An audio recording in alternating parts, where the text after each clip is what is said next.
Est-ce que tu connais ces deux métiers disparus qui étaient carrément chelous? Et pas pour les mêmes raisons, on revient en arrière. Pour le premier métier disparu et carrément étrange, on remonte entre le 15e et le 19e siècle. On parle ici d'un métier principalement exercé par des femmes qui se pratiquaient partout et notamment à Paris. La professionnelle allait tremper ses jambes dans les zones marécageuses de la Seine et attendait que des sangsues viennent se coller à elle.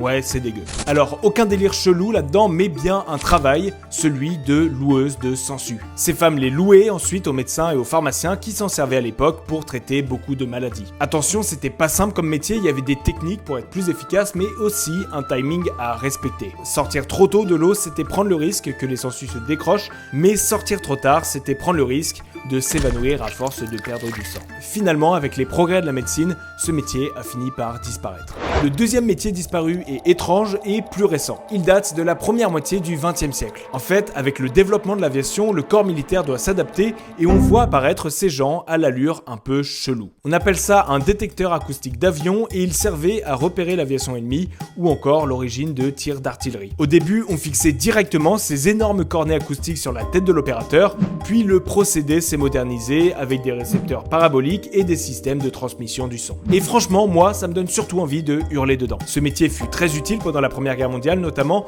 mais après la Seconde Guerre mondiale, le développement des technologies radars a fini par le rendre obsolète.